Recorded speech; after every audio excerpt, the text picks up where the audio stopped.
연금으로 충분할까? 34년 근무 후 은퇴한 공무원의 솔직한 은퇴 현실 고백.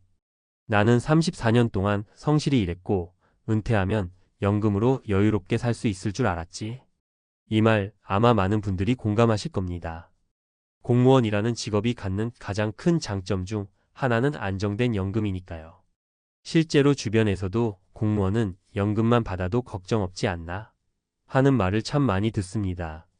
저도 그렇게 믿고 살았습니다. 그런데 막상 은퇴해보니 그 믿음이 완벽하게 현실을 반영하진 않더군요. 연금은 분명 큰 버팀목이 됩니다. 하지만 과연 그걸로 충분히 살 수 있을까요? 은퇴 이후에도 살아갈 날은 길고 물가는 오르고 건강은 예전 같지 않고 자녀들은 아직 경제적으로 완전히 독립하지 않은 경우도 많고요. 결국 여유 있는 노후는 또 다른 준비가 필요하다는 걸 은퇴하고 나서야 절실히 깨닫게 됩니다. 오늘은 실제로 34년 근무 후 은퇴한 한 공무원의 이야기를 중심으로 은퇴 후의 삶과 연금의 현실, 그리고 그 이후 어떻게 다시 삶을 꾸려나가는지를 구체적인 사례 3가지와 함께 나눠보려고 합니다. 공무원이든 아니든 곧 은퇴를 앞두고 있거나 이미 은퇴하신 분들께 도움이 되셨으면 좋겠습니다. 사례 1 연금만으로는 생활비가 빠듯해요. 그래서 마트에서 알바 중입니다. 이분은 구청에서 34년간 근무하시다 정년 퇴직하신 60대 초반의 남성입니다. 퇴직 당시 받기 시작한 연금은 월 약 220만 원. 처음엔 이 정도면 괜찮네라고 생각하셨대요. 그런데 실제로 생활비를 써보니 생각보다 빠듯하더랍니다. 월세는 아니었지만 관리비, 보험료, 식비, 통신비, 손주들 용돈, 병원비 등등 들어가는 돈이 한 달에 25만 270만 원. 연금만으로는 매달 3,050만 원씩 부족했던 겁니다. 처음엔 적금을 깼지만 그게 얼마나 오래 버티겠어요. 결국 근처 마트에서 오전 알바를 시작하셨답니다. 몸은 좀 힘들지만 손님들하고 말도 섞고 시간도 잘 가고 한 달에 70만 원 벌면 마음이 든든해요. 라고 하시더군요. 중요한 건 돈보다도 내가 여전히 일할 수 있다는 자신감이 다시 생겼다는 거였답니다. 사례 이해하고 싶었던 일 지금이라도 시작했어요. 또 다른 분은 50대 후반에 조기 퇴직한 여성 공무원이었어요. 행정직으로 30년 넘게 일했고 퇴직 후엔 연금과 함께 하고 싶었던 일을 해보자고 결심하셨죠. 그분은 오랫동안 제빵에 관심이 있었는데 공직에 있을 땐 여유가 없어서 배우지 못했대요. 그래서 퇴직 후 바로 제과제빵 자격증을 따고 소형 오븐 하나 들여와서 동네 아이들과 엄마들 대상으로 쿠킹 클래스를 시작하셨어요. 처음엔 수입보단 취미였지만 입소문이 나면서 작은 수입도 생기고 무엇보다 퇴직 후 우울할 틈이 없었다는 게 가장 큰 성과였다고 합니다. 연금은 최소한의 생활을 지켜주는 보험 같아요. 그런데 나 자신을 다시 움직이게 한 건 꿈이었어요. 이 말이 정말 인상 깊었습니다. 단지 생계를 넘어서 은퇴 후 나다운 삶을 다시 설계하신 거죠. 사례 3 아내가 아프고 나서야 정신이 번쩍 들었습니다. 세 번째 사례는 조금 무거운 이야기예요. 이분은 정년퇴직 후에도 여유 있는 생활을 누리셨던 공무원 출신이었습니다. 연금도 많았고 퇴직금도 크게 받아서 여행도 자주 다니셨고요.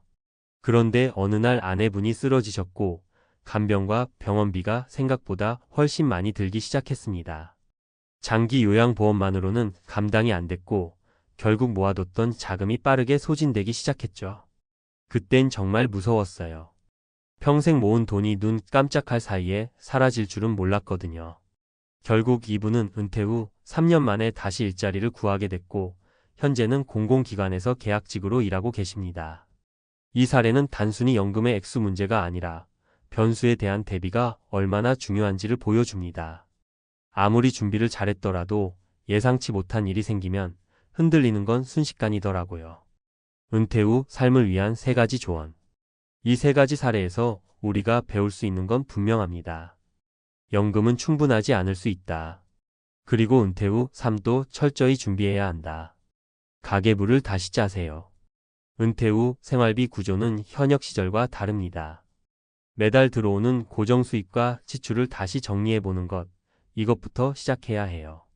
할 수 있는 일을 지금부터 찾아보세요. 꼭 정규직이 아니어도 좋습니다. 단기 알바, 재능 기부, 자격증 활용 등 여러 길이 있어요. 중요한 건 나의 노후 생산성을 유지하는 거예요. 예상치 못한 의료비나 가족 변수에 대비하세요. 실손보험, 요양준비, 주거비 절감, 자녀 지원 계획 등은 아주 구체적으로 짜야 합니다. 마무리하며 34년을 성실하게 살아온 사람조차 은퇴 후 삶이 만만치 않다는 걸 몸소 체험하고 있습니다. 연금만으론 충분하지 않다는 말이 단순히 겁주는 얘기가 아니라 실제 삶 속에서 부딪히는 문제라는 걸 기억하셔야 해요. 하지만 좌절할 필요는 없습니다. 연금은 삶을 지켜주는 기본 틀일 뿐이고 그 위에 어떤 삶을 그려갈지는 우리에게 달려 있습니다. 지금부터라도 준비하면 늦지 않습니다. 그리고 무엇보다 중요한 건 은퇴 후에도 나만의 이유로 살아갈 수 있는 삶을 만드는 일 아닐까요? 여러분은 어떤 은퇴 이유를 꿈꾸고 계신가요? 연금으로 충분할까? 그 이후 은퇴 후 삶을 지키는 3가지 실전 전략. 앞서 말씀드린 것처럼 공무원 연금이든 국민연금이든 기본적인 노후 생활비의 버팀목이 되는 건 맞습니다.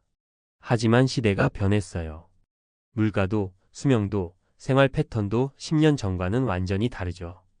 요즘은 100세 시대가 아니라 120세 시대를 준비해야 한다는 말까지 나올 정도니까요. 그래서 오늘은 그럼 도대체 어떻게 준비해야 하냐는 질문에 현실적으로 답해 볼게요. 첫 번째 전략, 고정비 줄이기가 진짜 재테크다. 은퇴 후엔 월급이 없습니다. 정해진 연금과 소득 안에서 살아야 하죠. 이때 가장 큰 복병은 바로 고정비 지출이에요. 대표적인 게 주거비, 통신비, 보험료, 자동차 유지비 같은 것들이죠. 한 예로 은퇴 직전까지 아파트 대출을 끌어안고 있다가 퇴직 후에도 계속 갚아야 한다면 연금에서 대출이자 빠지고 나면 남는 게 거의 없어요. 그래서 요즘은 퇴직 전에 집 줄이기 혹은 지방으로 이사 가기 같은 다운사이징 전략을 쓰는 분들이 많아요. 실제 사례. 공무원 퇴직 후 경기도 외곽으로 이사간 부부가 있었어요. 기존의 84이 아파트에 살았는데 관리비와 대출이자 난방비까지 다 합치면 월 100만 원이 넘게 나갔답니다. 그런데 단독주택 전세로 옮기고 나서 월 지출이 40만 원으로 줄었어요. 그분 말씀으로는 그냥 이사 한 번 했을 뿐인데 매달 소득이 60만 원 늘어난 기분이라더군요. 은퇴 후 가장 먼저 손봐야 할 건 돈을 더 버는 법보다 덜 쓰는 구조를 만드는 것이에요. 이게 진짜 노후 재테크입니다. 두 번째 전략, 소득 파이프라인을 하나 더 만들자. 연금은 자동으로 들어오는 소득이긴 하지만 딱 그거 하나만 믿기엔 너무 불안하죠. 그래서 요즘 많이들 이야기하는 게 파이프라인 소득이에요. 즉, 은퇴 후에도 자동 또는 반자동으로 들어올 수 있는 또 하나의 소득줄을 만들자는 거죠. 그렇다고 거창하게 부동산 투자를 하라는 이야기는 아닙니다. 오히려 요즘은 소액 유튜브 수익, 블로그 글쓰기, 재능 강의, 동네 쿠킹 클래스, 작은 온라인 쇼핑몰 등으로 월 3,050만 원의 부수입을 만드는 분들이 많아요. 실제 사례. 실제로 34년 공직 생활을 마친 어떤 분은 퇴직 후 유튜브를 시작했습니다. 공무원으로서 쌓은 행정 노하우를 정리해 짧은 영상으로 올리기 시작했어요. 처음엔 조회수도 없고 재미도 없었지만 꾸준히 하다 보니 구독자도 늘고 한 달에 2,030만 원씩 수익이 생겼어요. 이게 뭐 대단한 돈이냐고 생각하실 수 있지만 이분 말씀으론 그냥 커피 마시듯 취미처럼 하는 건데 매달 수입이 생기니 내가 은퇴한 게 아니라 전직한 기분이래요. 그리고 중요한 건 돈보다도 자존감이란 말이 가슴에 꽂혔습니다. 세 번째 전략, 건강은 곧 자산이다. 정말 중요한 이야기입니다. 은퇴 후의 삶은 결국 건강이 버텨줘야 가능합니다. 어떤 분은 이렇게 얘기해요. 은퇴 후 연금도 있고 시간도 많은데 무릎이 아파서 어디 못 가고 혈압이 높아서 먹는 것도 조심해야 돼. 자유는 있는데 몸이 안 따라주니 다 소용없어. 은퇴 전에 특히 50대 후반부터 60대 초반 사이는 반드시 운동 습관, 식습관, 수면 리듬을 다 잡아놔야 합니다. 이게 진짜 노후 보험이에요. 그리고 건강이 따라줘야 어떤 재취업이든 부업이든 창업이든 할 수 있잖아요. 실제 사례. 지방 공무원으로 정년퇴직한 분이 계셨는데 퇴직 후 갑자기 걷는 게 불편해졌다고 합니다. 무릎 관절염이 본격화된 거죠. 그러다 병원에선 무릎 수술을 권하고 재활까지 몇 달. 이 과정에서 병원비, 교통비, 간병비까지 합쳐 수백만 원이 순식간에 나갔습니다. 게다가 그 사이 알바도 못하고 집 밖 외출도 줄고 우울감도 찾아왔다고 해요. 결국 이분은 그때서야 건강이 진짜 자산이라는 걸 절감하게 되었고, 재활 후 지금은 하루에 만보 걷기를 실천하며 건강 관련 유튜브까지 시작했다고 합니다. 늦었지만 다시 시작했다며 지금은 그 누구보다 건강하고 활기찬 노후를 살고 계세요. 마무리하며 정리해 볼게요. 연금은 생활의 기본이지만 여유를 보장하지는 않습니다. 은퇴 후에도 소득이 생기는 구조를 하나 더 만들 수 있다면 삶의 안정감이 달라집니다. 그리고 무엇보다 건강이 있어야 연금도 여행도 일도 가능한 겁니다. 공무원이든 회사원이든 자영업자든 마찬가지예요. 지금부터라도 하나씩 준비하면 은퇴 후의 삶은 충분히 달라질 수 있습니다. 그리고 마지막으로 이 말을 꼭 드리고 싶어요. 연금으로 충분할까? 라는 질문보다 나는 어떤 삶을 원하는가? 라는 질문을 먼저 던져보세요. 그 답을 찾고 나면 준비는 그리 어렵지 않을 겁니다. 태국? 거긴 천국이잖아. 물가도 싸고 날씨도 좋고 음식도 맛있고. 은퇴를 앞둔 많은 이들이 한 번쯤 꿈꾸는 나라, 바로 태국입니다. 서울의 반값도 안 되는 생활비, 따뜻한 햇살, 저렴한 의료비, 그리고 느긋한 삶. 유튜브에서 월 100만 원으로 살 수 있다는 말 한마디에 짐 싸는 걸 진지하게 고민한 분들도 계실 겁니다. 그런데 막상 태국으로 떠났던 많은 은퇴자들이 12년 만에 다시 한국으로 돌아오고 있습니다. 왜일까요? 비용 문제? 건강? 외로움? 혹은 상상과 너무 다른 현실 때문일까요? 오늘은 실제 실패 사례 3가지를 통해 왜 동남아 은퇴가 누군가에겐 천국이지만 누군가에겐 지옥이 되었는지를 구체적으로 풀어보려 합니다. 생활비가 생각보다 안 싸요. 물가 착각으로 돌아온 62세 이 부부. 서울에서 작은 빌라에 살던 이모 씨 부부는 퇴직 후 은퇴 이민을 결심했습니다. 유튜브에서 본 치앙마이 한 달 생활비 80만 원 영상에 매료됐고 연금 150만 원으로도 충분히 살 수 있겠다는 희망을 안고 떠났죠. 하지만 현실은 달랐습니다. 현지에서 외국인 전용 아파트에 살다 보니 렌트비만 월 60만 원. 한국 식료품은 수입품이라 비싸고 병원에서는 보험이 안 돼 진료비가 수십만 원씩 나왔습니다. 게다가 무더운 날씨에 에어컨은 필수, 전기세도 무시 못할 수준. 결국 생활비는 매달 180만 원을 넘기기 시작했고 이럴 거면 차라리 한국에서 사는 게 낫다는 결론을 내고 1년 반 만에 귀국했습니다. 사람은 있어도 친구는 없더라. 외로움에 지친 58세 정 선생님.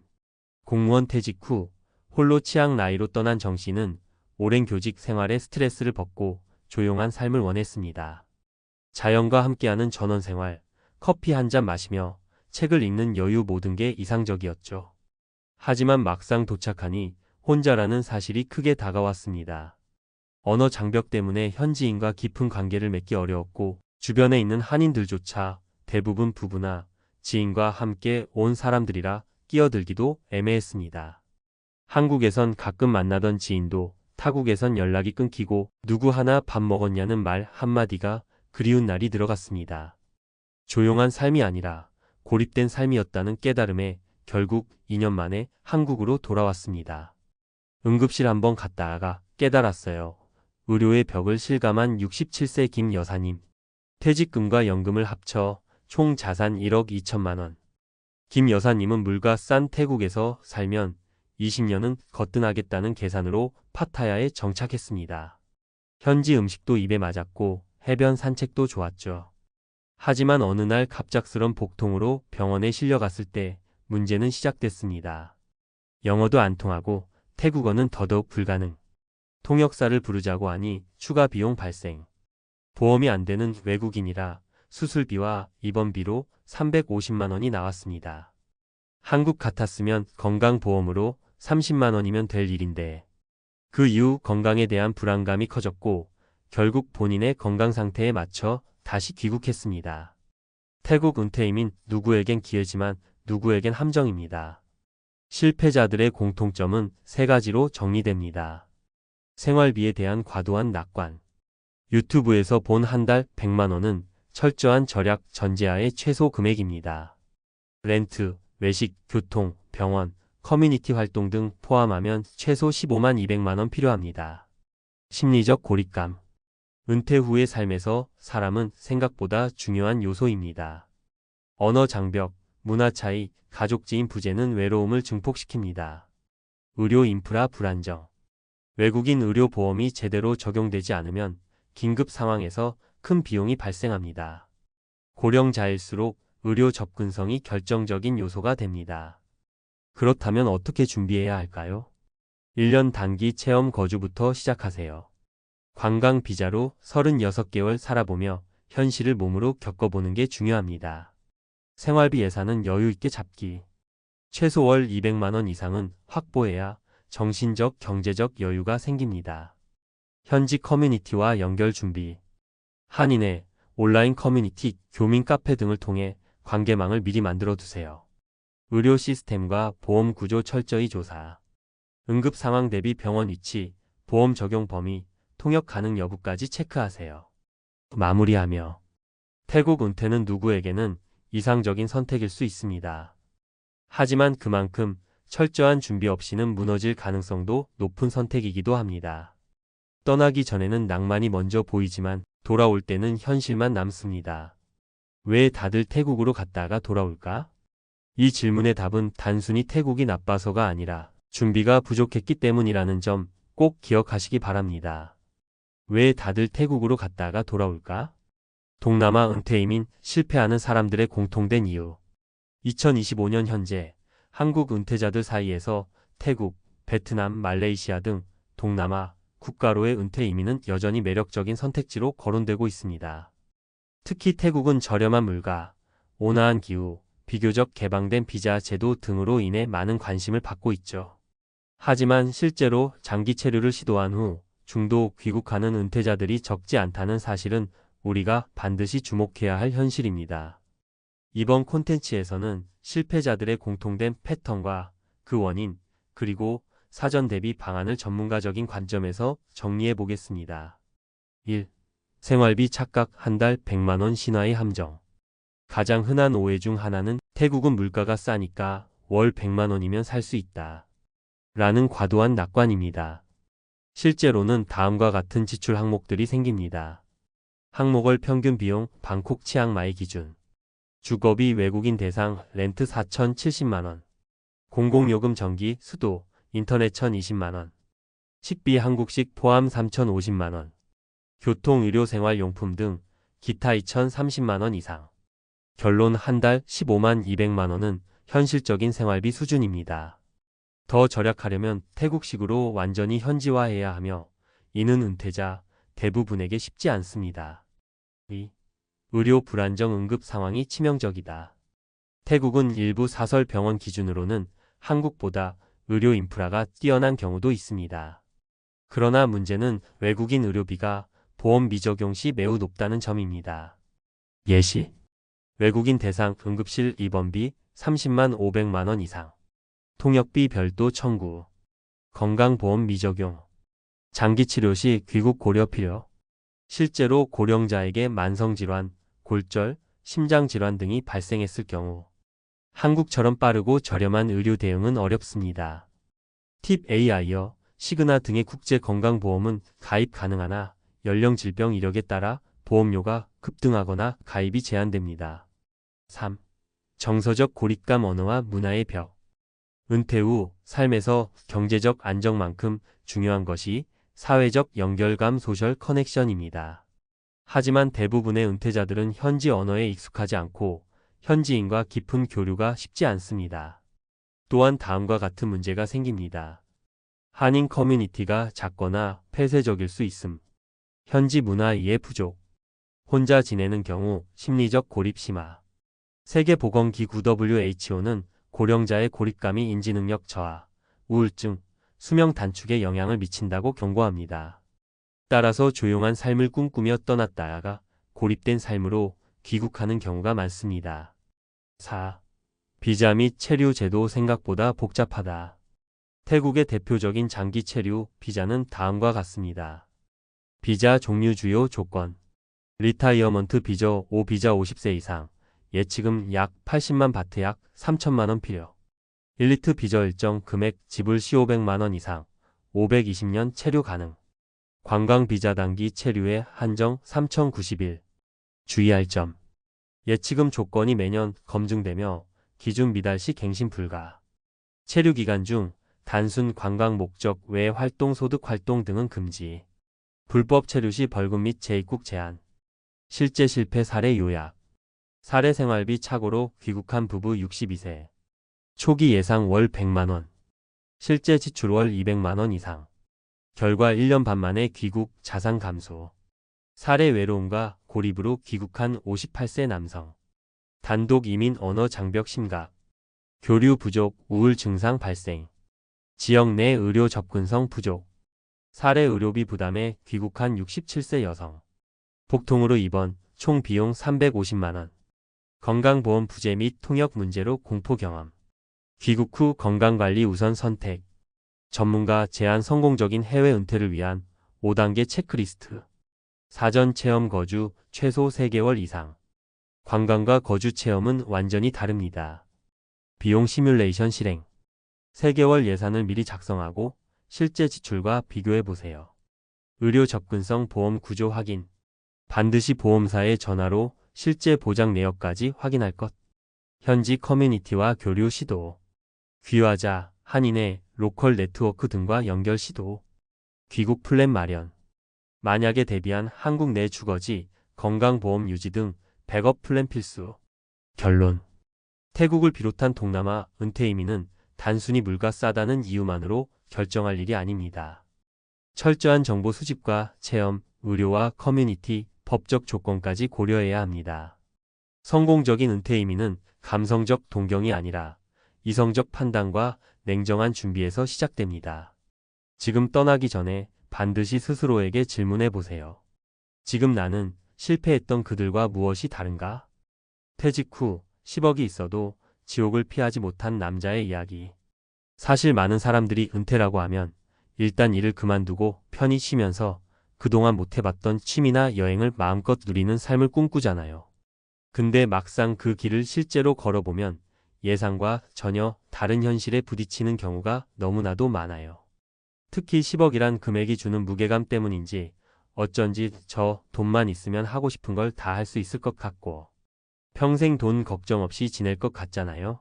저 역시 과거에는 10억이면 적당히 투자를 좀 해도 먹고 사는 데는 큰 문제 없겠지라고 쉽게 생각했었어요. 근데 어느 순간 보니 10억이라는 돈도 금방 바닥을 보이거나 내가 생각했던 것만큼 삶을 윤택하게 해주지 못하는 현실이 있더라고요. 어쩌면 이 이야기 좀 불편하게 들릴 수도 있어요. 그래도 난 10억 있으면 행복할 텐데 라고 생각하실 수도 있고요. 근데 한번 곰곰이 생각해보면 나라는 사람이 은퇴 후에 어떤 삶을 살고 싶은지 구체적으로 그림을 그린 사람은 의외로 많지 않아요. 그냥 열심히 돈 모아서 어느 정도 금액이 되면 그만두고 놀겠다 정도로만 대략적인 구상을 할 뿐이죠. 문제는 막상 퇴직을 하고 나면 돈만 있다고 자동으로 삶이 술술 풀리는 게 아니라는 겁니다. 은퇴 이후의 삶에는 또 다른 형태의 도전과 고민이 도사리고 있으니까요. 오늘은 실제로 10억 정도면 넉넉하겠지 하고 퇴직한 후에 고생을 많이 하게 된 혹은 예상치 못했던 어려움을 겪은 사례들을 몇 가지 나눠보려고 해요.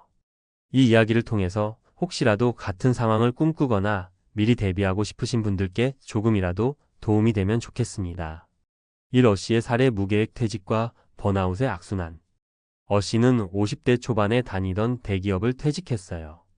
오랫동안 회사 생활을 하면서 나름 성실히 저축하고 퇴직금까지 합쳐 10억 원 가까운 돈을 손에 쥐었죠. 처음에는 자유가 찾아온 것 같아 너무 좋았대요. 새벽에 일어나지 않아도 되고 회사에서 오는 스트레스도 없으니까요. 근데 문제는 그 자유가 길어지자 오히려 심한 무기력증이 찾아왔다고 해요.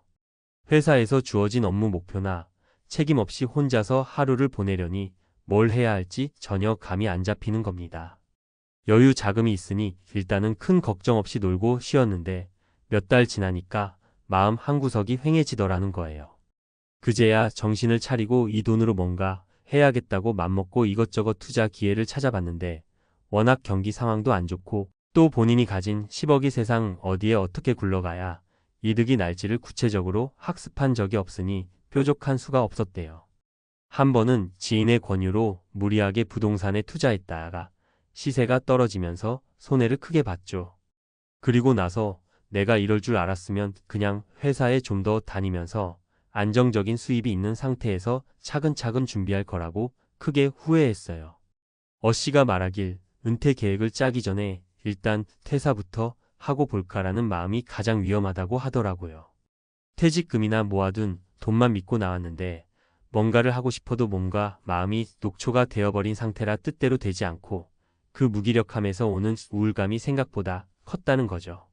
결국 어씨는 다시 계약직이라도 구해서 일을 시작해야겠다는 결론에 도달했는데 나이가 있어서인지 원하는 만큼 자리를 찾기도 쉽지 않더랍니다. 이 B씨의 사례 가족 기대치와 현실의 괴리. B씨는 10억을 만드는 데까지 정말 눈물겨운 노력을 했대요.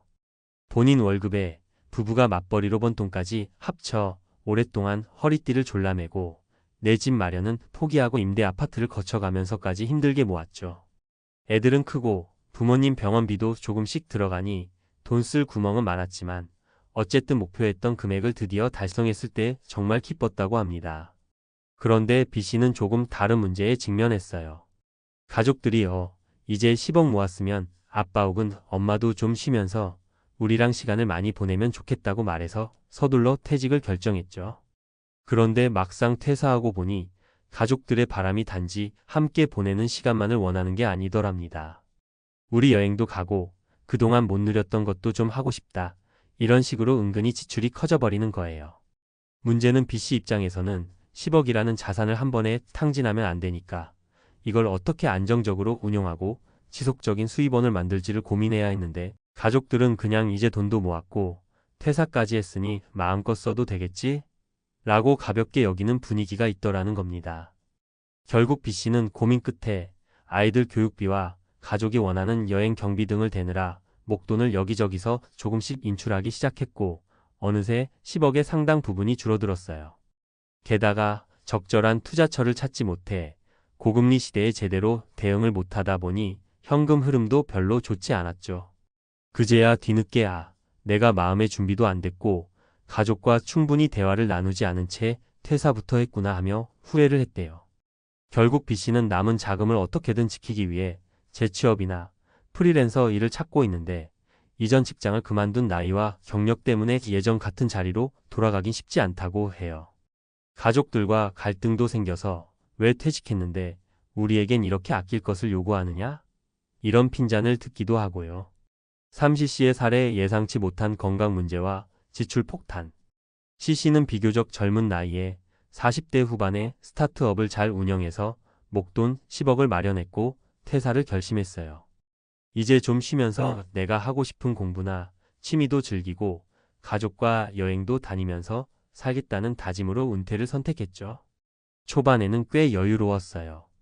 아침에 늦잠도 자고 가벼운 운동도 하고 오후엔 취미 강좌도 들으면서 참 행복하다고 느꼈대요. 그런데 어느 날 갑자기 허리 쪽에 통증이 오더니 병원 검사 결과 수술을 받아야 한다고 하더랍니다.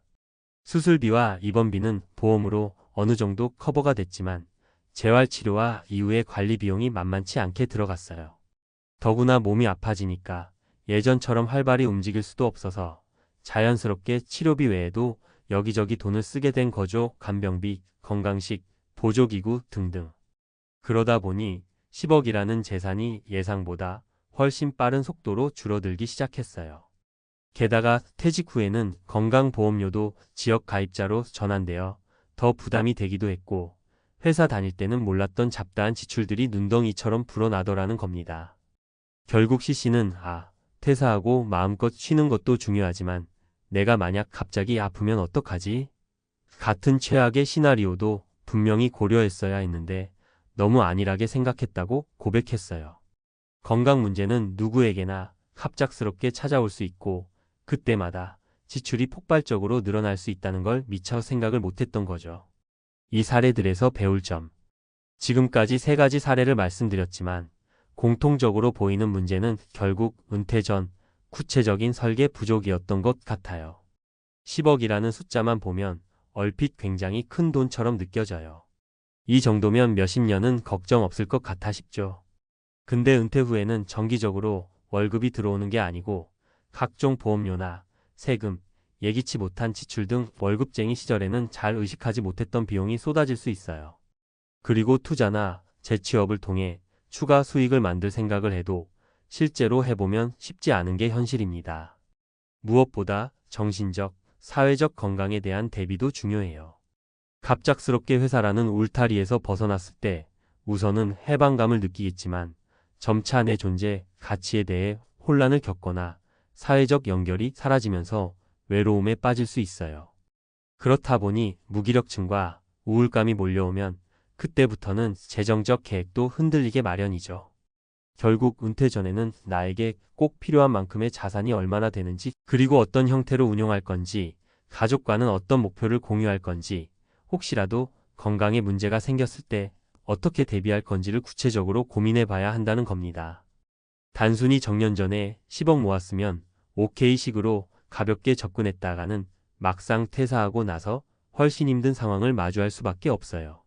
그리고 돈보다도 중요한 건 퇴직 후 어떻게 살 것인지에 대한 나만의 로드맵을 만드는 거예요. 은퇴 후에도 할 수 있는 일거리를 찾거나 내 적성에 맞는 봉사나 취미 활동을 준비해 두는 게 좋겠죠. 또 가족들과 충분히 대화해서 퇴직 후에 우리가 어떤 라이프 스타일을 원하는지, 그걸 위해서는 어느 정도 지출이 필요한지 등을 솔직하게 합의해 두는 게 중요하고요. 여기서 조금 현실적인 팁을 드리자면 10억 같은 한 번에 모은 목돈만 바라보기보다 퇴사 후에도 일정한 현금 흐름을 만들어내는 구조를 고민해 보세요. 예컨대 월세 부동산을 하나 마련해서 임대료를 받는다든가 주식 배당을 노린다든가 아니면 개인 사업이나 프리랜서 형태로 적은 수익이라도 꾸준히 벌 수 있는 방안을 구상해두면 심리적 안정감이 커져요. 저는 결국 이 모든 과정을 퇴직 전에 최대한 미리 탐색해보고 시뮬레이션해보는 게 제일 중요하다고 생각해요.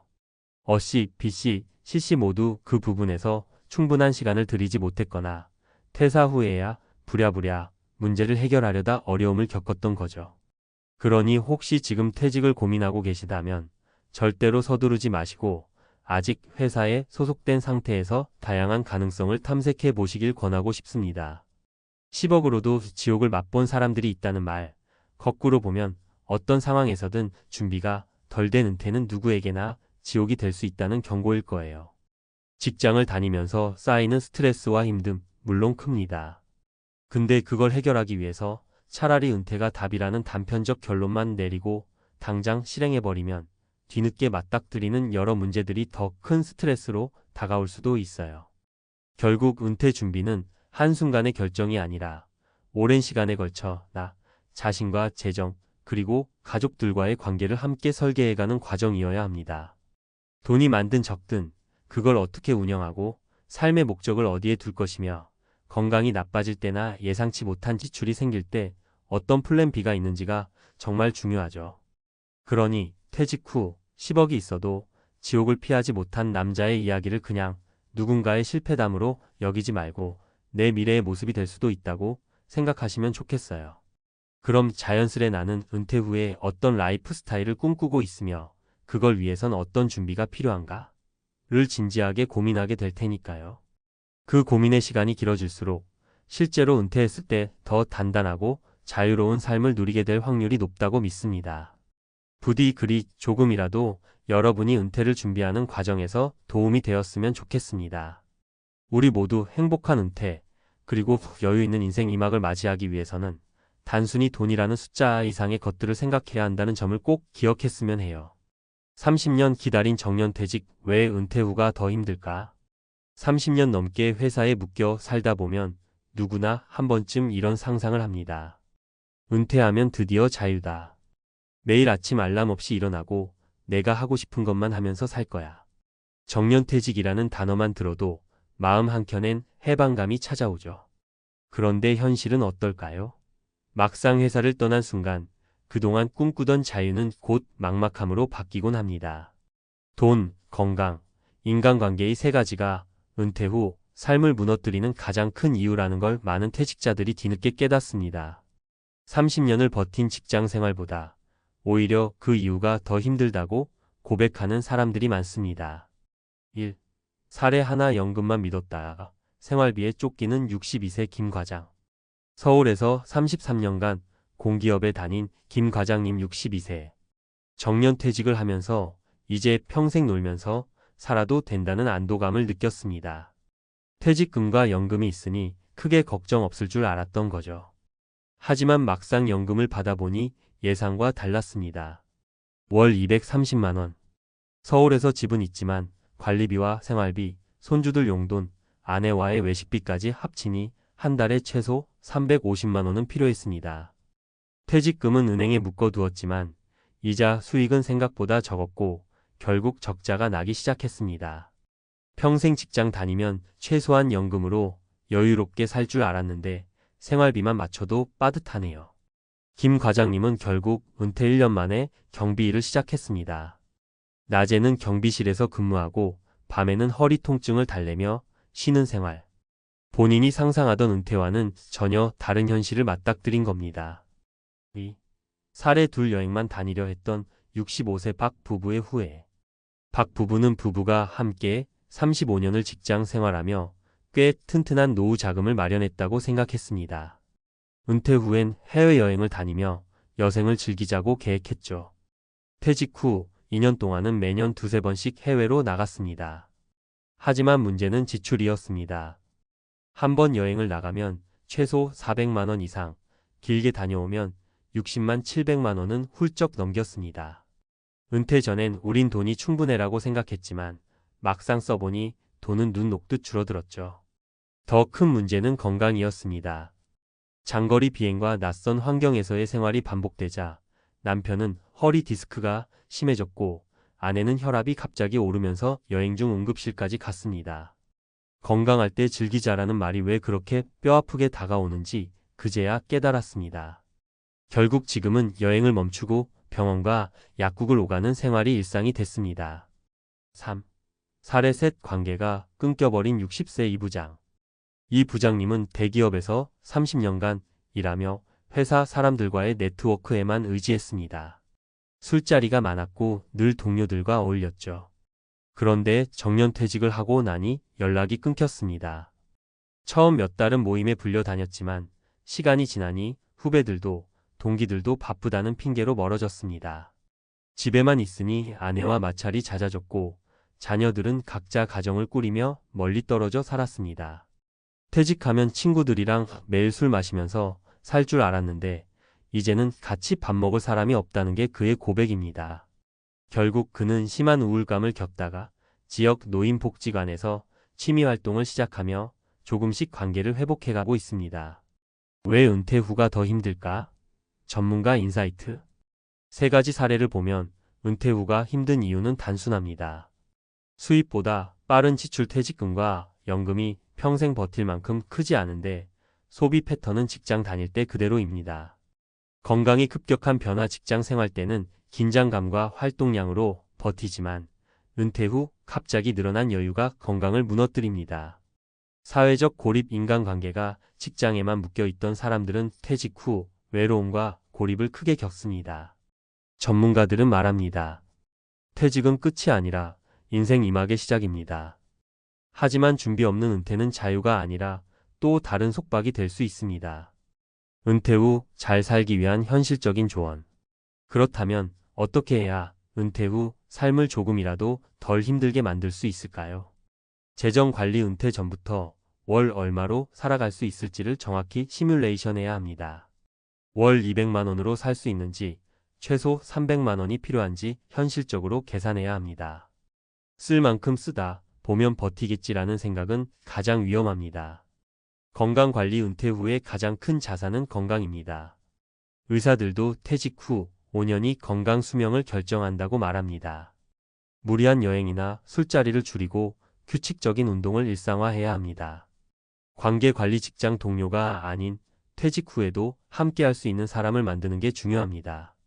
동네 모임, 동호회, 봉사활동 어떤 형태든 새로운 관계망을 구축해야 외로움에 무너지지 않습니다.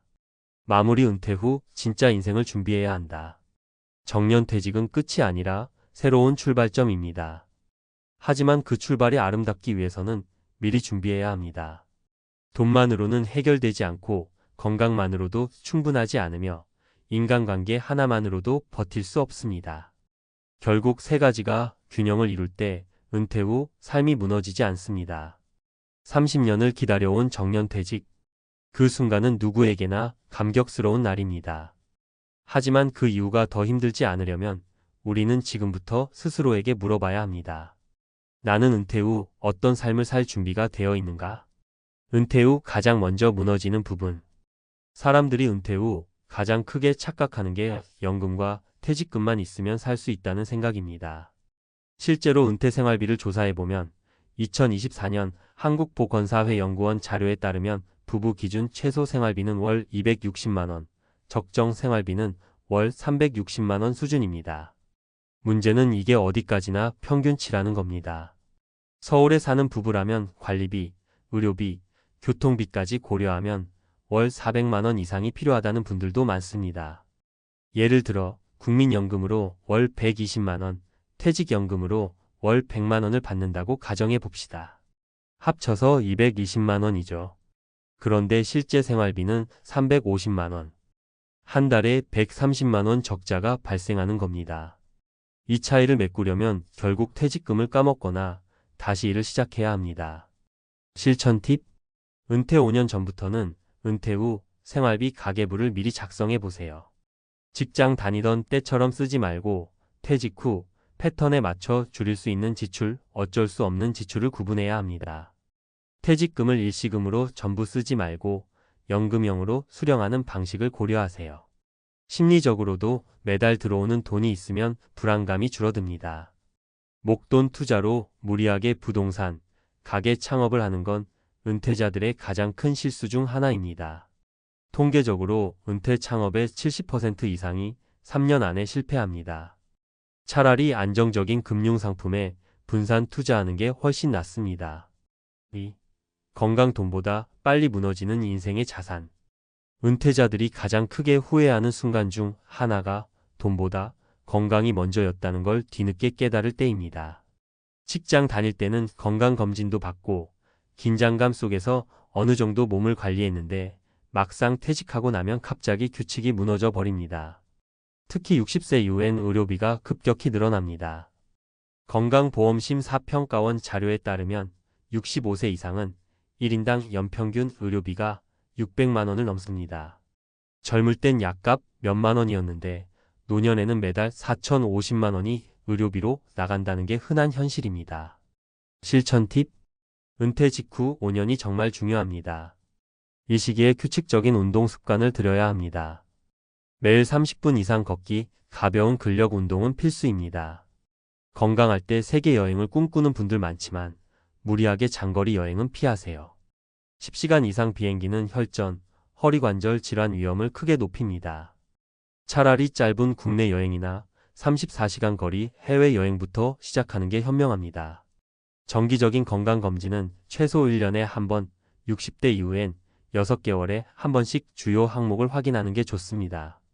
특히 심혈관 질환, 혈압, 혈당은 반드시 관리해야 합니다. 3.